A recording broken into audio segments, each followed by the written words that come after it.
أعوذ بالله من الشيطان الرجيم بسم الله الرحمن الرحيم اللهم صل صلاة محسنة وسلم سلاما محسنا على سيد المحسنين وإمام المحجلين سيدنا ونبينا محمد صلى الله عليه وسلم. Jama'a masu kasancewa tare da mu akan wannan YouTube channel mai suna Gwani Mai Ismi TV, barkamu da wannan lokaci, barkamu da sake saduwa da ku. To alhamdulillah, masha Allah, Allah ya tabbatar mana da alkhairinsa.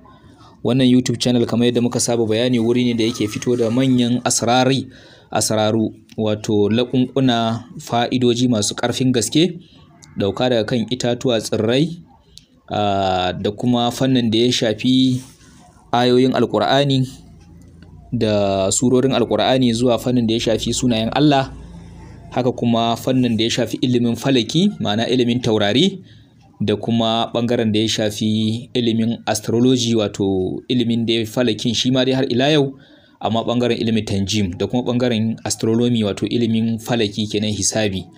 Haka kuma fannin ramli, ilimin ramli, da kuma fannin da ya shafi fassara mafarki, duka akan wannan YouTube channel na Gwani Mai Ismi TV mukan yi ƙoƙarin yin bayani da kawo abubuwa da dama waɗanda su ƙara da al'umma. To alhamdulillah, sannan kuma muna jinjina da yaba masu mana subscribing da masu liking da masu comment da masu sharing, duka muna godiya sosai da yadda ake tare da mu ko da yaushe, da masu mana ma addu'a da fatan alkhairi da irin taimakawa da muke yi, su ma duka muna godiya sosai. Allah ya saka mu kowa da alkhairi, Allah ya karbi ibadun da muke gabatarwa. Domin samun ci gaba da ainihin duka wasu karatuttuka da wasu laƙunƙuna da wasu fa'idoji da muka yi bayani, sai a yi ƙoƙari a danna subscribing da kuma alama ƙararrawar sanarwa.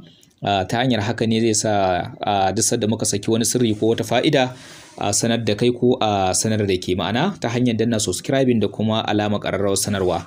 Sannan lambar wayar mu ta shafin mu na WhatsApp da Telegram, wanda Telegram taskar Gwani Mai Ismi ne, ma'ana channel ne.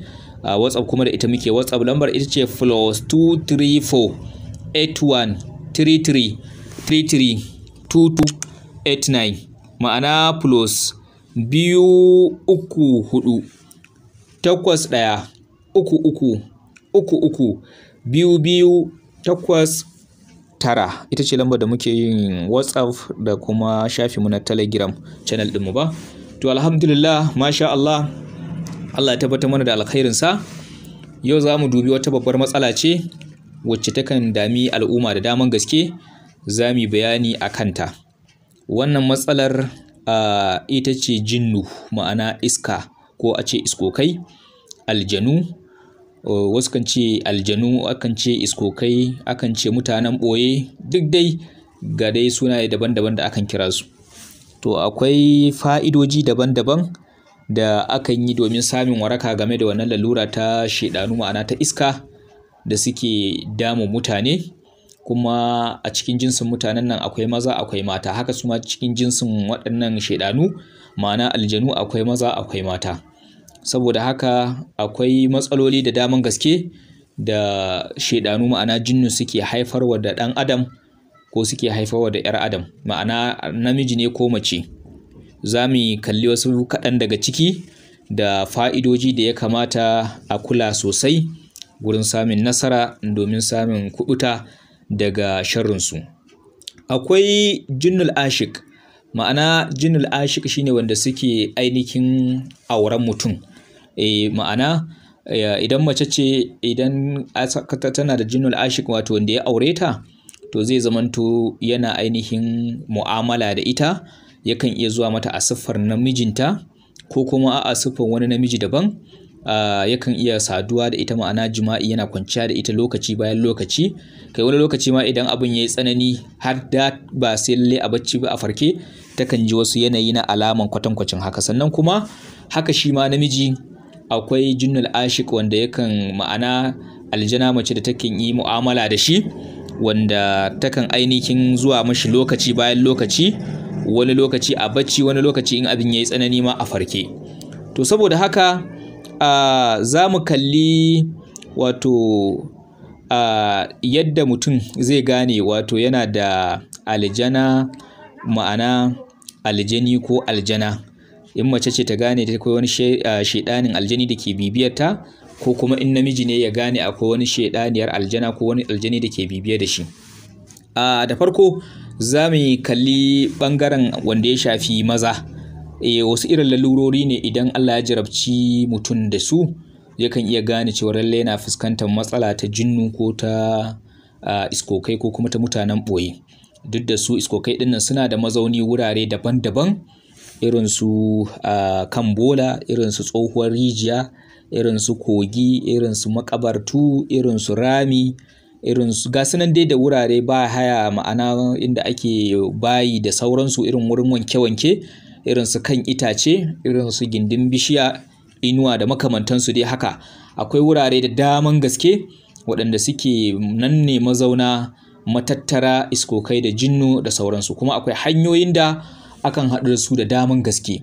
Wasu ture aka yi ma mutum, ma'ana jifan shi aka yi da su, wasu kuma zuwa ya taka su, wasu ma kuma na gado ne, wasu kuma wani dalili ne yasa suka zo suka shiga jikinsa, ko wataƙila wani sakaci ko kuma wani rashin kulawa akan wasu al'amura na rayuwa daban-daban.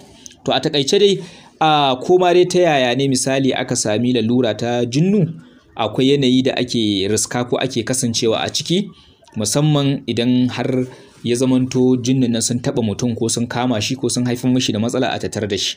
Za mu kalli wasu kaɗan daga cikin matsaloli da suke haifarwa da ainihin namiji da kuma mace, sannan mu zo mu magana kuma game da wasu fa'idoji masu ƙarfin gaske waɗanda suke ƙona su waɗannan jinnin, ko da baƙaƙe ne, tunda akwai baƙaƙen aljanu akwai farare.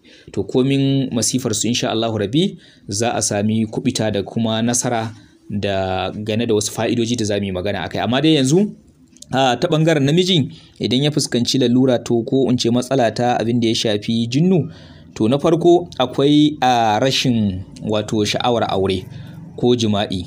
Samsam idan namiji ya ji baya ainihin sha'awar aure ko baya sha'awar jima'i, to yakan kasance kamar ko in ce tamkar aljana ta aure shi, ma'ana yana tare da wasu mutanen ɓoye, ma'ana iskokai kenan.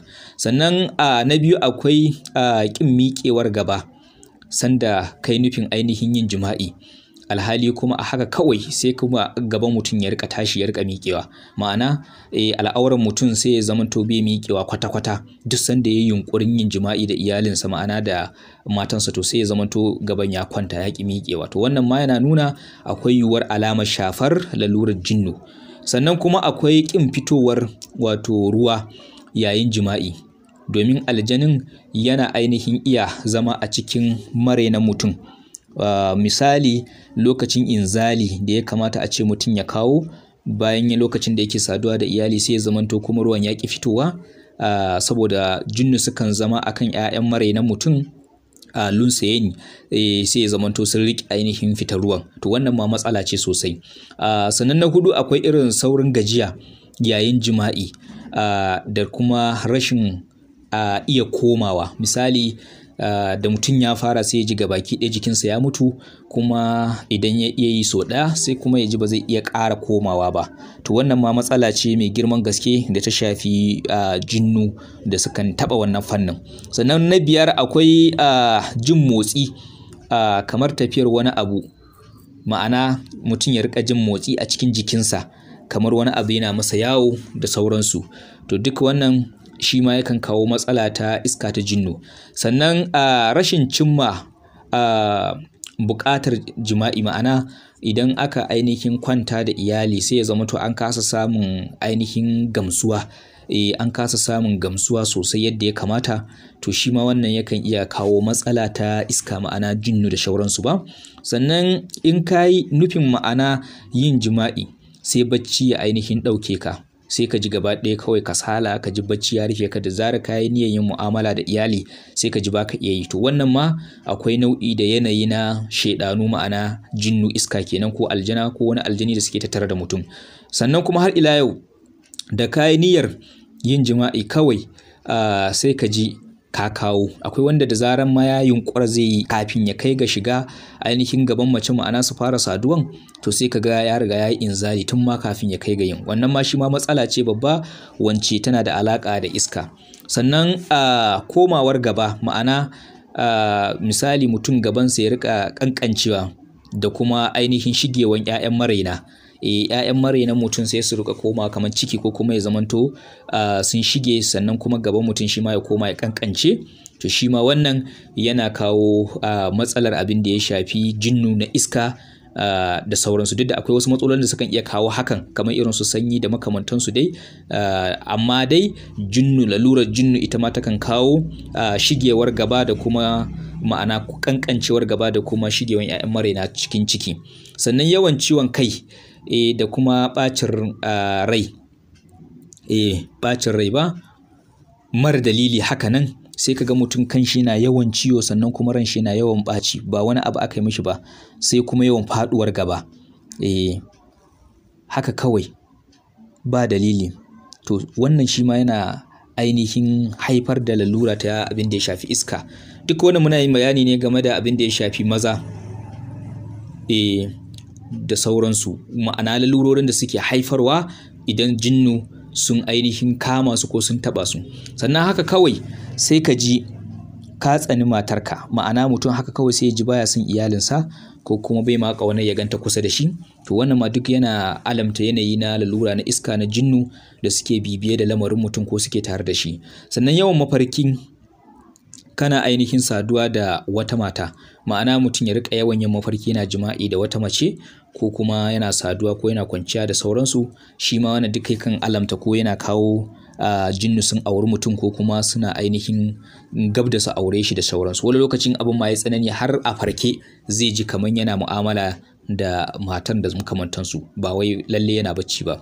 Sannan yawan ainihin samun matsaloli a duk inda aka je neman aure, sai ka ga maganar ta ainihin lalace. Misali mutum da ya ji ya fara neman aure sai ka ga maganar ta lalace, maganar ba ta yiwuwa, da an kulla magana sai ka ga maganar ta lalace. To wannan shi ma yakan alamta akwai wata aljana ko wani iska da suke bibiye game da lamarin shi da sha'aninsa wanda suke kokarin aurensa. Sannan za ka dinga ainihin mafarkin wata tana wasa da kai. Misali mutum in ya dinga yawan yin mafarki wata mace tana yawan wasa da shi da makamantansu, to wannan ma yakan alamta matsala ta iska, ma'ana ta jinnu ba.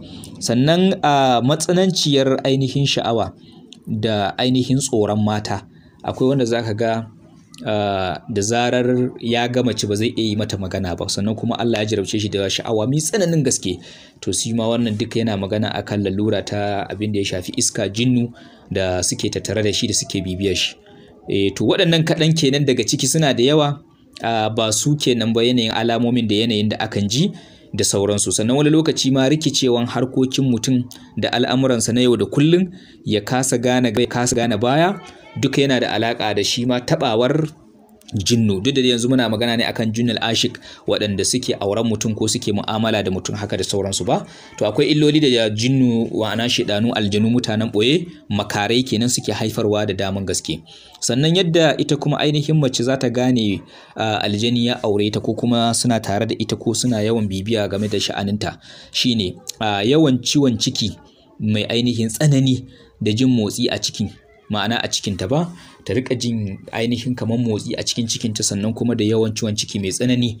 Wannan yakan nuna alamin jinnu yana neman ya auri mace ko kuma suna tare da ita suna bibiyanta. Sannan a duk lokacin da suka ainihin nufi saduwa da mai gidanta, kawai sai ta ainihin jini ya zo mata, alhali kuma ba lokacin jininta bane, ma'ana ba lokacin al'adanta bane. Da zaran mai gidanta ya nemi mu'amala na kwanciya da ita da sauransu, sai ta ga jini yana neman ya zo mata. To wannan shi ma yana nuna alaman shafar shedanu jinnu suna bibiye da mace. Sannan jin zafi yayin jima'i da rashin samun ainihin wata fa'ida, shi ma yakan nuna matsalar wato jinnu suna bibiye da lamarin mace. Duk da akwai abubuwan da suka haifar mu mace da jin zafi, irin su infection, irin su basir, irin su wasu lalurori da wasu cututtuka, amma dai shi ma jinnu yakan haifar ma da mace ainihin yanayi na jin zafi da rashin samun wata fa'ida, ta ji gaba ɗaya ma dai jima'in yin ake ba wani daɗi ko gamsuwa haka. Sannan suna gama ainihin jima'i sai maniyin da ainihin mijinta ya zuba mata a cikin farjinta ya dinga ainihin dawowa, ba zai shiga ainihin cikin mahaifarta ba. Shi ma wannan duk yakan nuna lalura ta shafar jinnu da matsalar jinnu da suke bibiye da sha'anin mace da sauransu ba. Sannan matsanancin ciwon baya ko kwankwaso shi ma wannan akwai nau'i na bibiyar shaidanu ma'ana aljanu ga mace. Sannan kin yarda da jima'i, mace ta ga ai ta fama, wata sai an yi dambe, sai an yi kokowa, sai an yi ja'in ja, sai an kai ruwa rana, to shi ma wannan duka yana nuna akwai nau'i na shaidanu na jinnu da suke bibiya game da sha'anin ita wannan mata. Sannan zaki dinga yawan mafarkin wani na saduwa da ke da siffar mijinki ko kuma da wata ainihin siffa daban.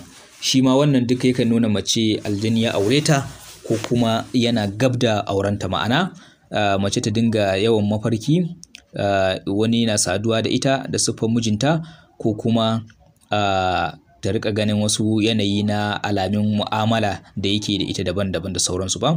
Sannan zaki dinga yawan sannan kuma akwai yawan mafarkin kin haihu, wataran ma har da ainihin taron suna. Mace ta rika yawan mafarki ta haihu har ta ga gashi an taru ana suna ga jariri kaza kaza, ko ta rika yawan maganin gashi ta dauki jariri da makamantansu, to wannan yana nuna nau'i na abin da ya shafi aurar aljani ga ita wannan mata, wanda dole sai ta yi da gaske. Sannan ganin wani a mafarki ko a fili ya nutsa ainihin hannunsa a cikin cikinki, ya fisgo wani abu daban daga ciki, musamman idan kina da ciki, to wannan yana nuna shi ma kamar jinnu suna bibiya game da lamarin ainihin mace da shauransu haka akai ba. Sannan yawan yin ainihin bari, barin ciki da zarar an samu ciki kuma ya zama babu wani dalili, wannan shi ma yakan kawo matsala ta abin da ya shafi jinnu, isko kai kenan. Sannan yawan mafarki ana ainihin binki a guje ko ana ainihin kokowa da ke, to wannan shi ma matsala ce ta ainihin jinnu da suke bibiye ga ainihin mace. Sai jin motsi a cikinki wani lokaci ma har yana da daɗa girma, amma idan likitoci suka ainihin auna za su ce ba komai ko ba su ga komai ba, amma ke za ki rika ganin alamun kamar cikinki yana girma ko kuma wani motsi da sauransu. Shi ma duka yakan nuna alama ta iska, ma'ana jinnu suna bibiye da sha'anin mace. Sannan rashin son yin magana da kowa, ma'ana kaga mace ta zauna ita ba ta son yin magana da kowa, da jin haushin ainihin mutane haka kawai. Wata zaka ga ba ta son yin magana da kowa kuma sai kaga tana yawan jin haushin mutane haka kawai, to wannan ma yana nuna matsala ta jinnu wanda dole sai an tashi tsaye an yi da gaske. Sannan akwai tsanar mai gida haka kawai, alhali kuma zaki ji kina sha'awar wasu mazajen a waje, amma sai mai gidanki kuma mijinki sai ki ji ba kya ainihin san shi, ko kuma ki ji kin tsane shi da sauransu. To wannan shi ma matsala ce babba, kuma tana haifar da gagarumar matsala. Sannan kuma har ila yau akwai jin wari mara daɗi yana fito miki, ko ƙaiƙayin gaba da ƙurajen gaba. Shi ma wannan za a iya samun matsala ta shaidanu, ma'ana ta jinnu waɗanda suke bibiye da ke da sauransu in irin wannan yanayi ya ainihin faru. Sannan akwai idan budurwa ce, duk wanda ya zo neman ta da aure, to in ya tafi ba zai ƙara dawowa ba. Akwai irin waɗanda zaka ga in an zo neman su da aure, in an tafi ba a sake dawowa. To wannan ma matsala ta jinnu ko aljini ya auri mace ko yana gab da aurenta, sai an yi da gaske. Sannan idan mutum ya dage yana so ya aure ta, ita kuma sai ta ji ta tsane shi kwata-kwata, ta ji ba ta son shi. Wannan shi ma matsala ce babba wanda sukan dami mata, musamman in jinnu suna bibiyar mace, kuma musamman ma in suka aure ta. Sannan in ta fita unguwa za ta dinga ganin alamun maza suna son su yi mata magana, amma kuma ba sa iya yi. Wataƙila ma har ka ji ana cewa wance tana da kwarjini, ko tana ma mutane kwarjini haka da sauransu, ba a dai iya mata magana. Wannan shi ma yana nuna akwai matsala, musamman ga 'yan mata kenan da sauransu ba. Sannan za ta dinga ainihin yawan zama a cikin duhu, da zama ita kaɗai, da rashin son magana da mutane. Ma'ana ka ga mace yarinya ta zauna cikin duhu ba tare da haske ba, ko kuma ka ga ba ta son yin magana da mutane, ta zauna ta yi shiru ita kaɗai, to wannan ma dai yana nuna nau'i na shaidanu suna bibiye da ita ko sun aure ta.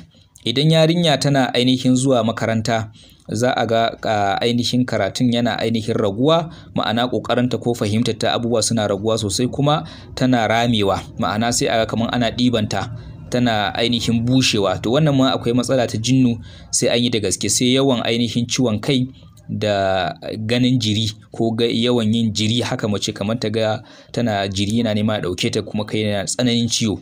Wannan ma yana kawo matsalar iska sosai. Sai faɗuwar gaba, musamman idan magariba ta kusa, gab da magariba sai ya zamanto gaba sai ya riga gabanki sai ya riga yawan faduwa. Sannan idan mace ta fara ainihin barci sai ta ji an zungure ta, ma'ana da zaran ta kwanta sai ta ji kamar an zungure ta ko an taba ta haka da sauransu, to yana nuna matsala ta jinnu wanda dole ita ma sai an tashi an yi da gaske. To waɗannan dai kaɗan ne daga cikin alamomi waɗanda suke da daman gaske, waɗanda nau'ika ne daban-daban, waɗanda suke ainihin bayyanar da yanayi lalura da jinnu suke ainihin haifar da mutum da in sun kama shi da yanayin da yake ji haka da sauransu. To a takaice ga wasu kaɗan daga cikin fa'idoji da za mu magana haka a kai, waɗanda insha Allahu rabbi ana samun sauƙi da izinin Allah. Ana rubuta ayatul kursiyu kafa 3, amma duk inda aka zo wajen wala ya'uduhu hibzuhuma wa huwal aliyyul azim za a maimaita sau 3. Kowace kafa ɗaya in aka zo wajen wala ya'uduhu hibzuhuma wa huwal aliyyul azim za a maimaita sau 3. To kuma yadda ake yin rubutun ayatul kursiyun kafa 3 ce, sannan duk inda aka zo wajen wala ya'uduhu hibzuhuma za a maimaita sau 3. To kafa 3 na farko da za a yi, za a ainihin wanke ne. Idan an wanke sai a ainihin sami wato garin sanya uwar magunguna, ma'ana sai wannan wanda ake wannan itacen da ake ce sanya uwar magunguna, sai a rika barbadawa a ciki ana rubutun. Idan an gama sai a wanke, sai a ba mace ta sha, kuma ana so a wanke da ruwan zamzam. Sannan a ƙara yin kafa 3, amma 3 na farko da 'ya'ya da wasali, 3 na biyu da 'ya'ya babu wasali, sai a ƙara barbada wannan sanya uwar magungunan sai ta shafe jikinta. Sannan sai a ƙara yin wasu 3 yadda aka yi, sai kuma a ainihin barbada garin sanya uwar magunguna, shi kuma ana ainihin rubutawa ne sai a yi laya, ko dai mace ta sa a jikinta ko kuma aji a ɗaki da makamantansu. To wannan shi ma dafa'i ne mai girman gaske, mai kuma ƙarfin gaske na fannin abin da ya shafi lalura ta abin da ya shafi jinnu wato iska kenan. Cikin yardar Allah za a sami mafita cikin ƙanƙanin lokaci. Sannan har ila yau ana ainihin rubuta qul huwallahu kafa 3 a baƙar takarda, sai a samu gawayi. Idan aka samu gawayi sai a ɗan daka shi, idan aka daka shi sai a zuba garin, sai a naɗe da baƙin zare. Sannan sai mace ta ainihin kama ruwa. Idan ta kama ruwa, kuma layoyin ana so a yi layoyi 7 ne. Idan ta kama ruwa sai a ɗauki wannan laya guda ɗaya sai a saka a cikin garwashin wuta, sannan sai ta ainihin yi turare, sai hayaƙin nan ya bigi ainihin gabanta. To wannan shi ma dai insha Allahu rabbi dafa'i ne na jinnu mai ƙarfin gaske da ake samun mafita da samun kubuta daga jinnu. Sannan wannan shi kuma sirrin yana da girman gaske. Komin baƙaƙen aljanu, komin daɗewansu da maita da duk irin abun da suke a kai, insha Allahu rabbi za su rabu da kai ko za su rabu da ke. Ana rubuta suratul baqara kafa 3 ake rubuta ta, surar gabaki ɗaya ba. Sannan sai a rubuta suratul jinni wato quluhi kenan kafa 9. Ana rubuta suratul jinni kafa ainihin 9 tare da wannan hatimin na ainihin ayatul kursi. Ko da yake ita suratul jinnin idan namiji ne za a yi masa aikin, to shine ake rubuta ta kafa 9. Idan kuma mace za a yi mawa, to sai a rubuta suratul jinnin kafa 11, saboda ita mace tana da kafofi 11 ne a jikinta, shi kuma namiji yana da kafofi guda 9 ne.